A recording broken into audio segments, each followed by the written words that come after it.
ಒಂದು ಸಲ ಅವ ಬಪ್ಪ ಮಗ ಒಂದು ರೆಸ್ಟೋರೆಂಟಿಗೆ ಹೋಗಿದ್ರಂತ. ಅಪ್ಪಗೆ ಭಾಳ ಅಂದ್ರೆ ಭಾಳ ವಯಸ್ಸಾಗಿದ್ದಂತ.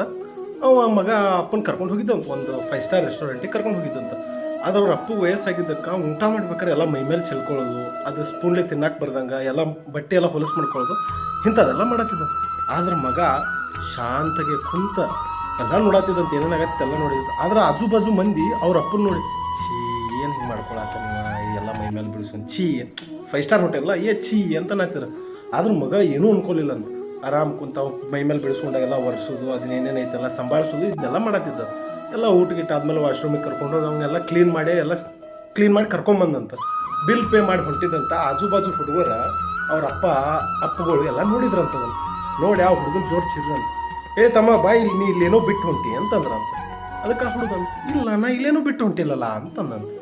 ಅಷ್ಟೊತ್ತಿಗೆ ಅವ ಅಂಕಲ್ ಹೇಳ್ದಂತ, ಇನ್ನೊಬ್ಬನ ಮಗನ ತಂದೆ ಹೇಳ್ದಂತ, ಇಲ್ಲ ನೀ ಎಷ್ಟೋ ತಂದೆಗಳಿಗೆ ಬುದ್ಧಿವಾದ ಬಿಟ್ಟು ಹೊಂಟಿ, ಹಂಗೆ ಎಷ್ಟೋ ಮಂದಿ ತಂದೆಗಳಿಗೆ ಭರವಸೆ ಕೊಟ್ಟು ಹೊಂಟಿ ಅಂತ ಹೇಳಿದಂತ. ಏನಾಯ್ತು ಅಂತ, ಅಲ್ಲ ನಿಮ್ಮಪ್ಪ ಅಷ್ಟೆಲ್ಲ ಮಾಡಿದ, ಮೈಮೇಲೆ ಶಾಳ್ಕೊಂಡಿದ್ದ, ಎಲ್ಲ ಮಾಡಿದ, ಆದ್ರೂ ನೀನು ಎಲ್ಲ ಸಮಾಧಾನಲೇ ಎಲ್ಲ ಅವ್ನು ಸ್ವಚ್ಛ ಮಾಡಿದಿ, ಕ್ಲೀನ್ ಮಾಡಿದಿ.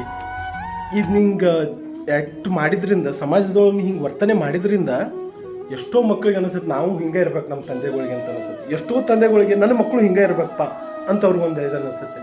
ಹಿಂಗೆ ನಾವು ಯಾವಾಗಿದ್ರೂ ಸಮಾಜದೊಳಗೆ ನಾವು ಏನೋ ಒಂದು ರಿಯಾಕ್ಟ್ ಮಾಡತ್ತೀವಿ, ಏನೋ ಒಂದು ನಮ್ಮ ವರ್ತನೆ ಐತಂದ್ರೆ ಸಮಾಜದಾಗ 4 ಮಂದಿ ನಮ್ಮನ್ನು ನೋಡಿ ಕಲಿಯೋಂಗಿರ್ಬೇಕು, ಛೀ ಅನ್ನೋಂಗಿರ್ಬಾರ್ದು.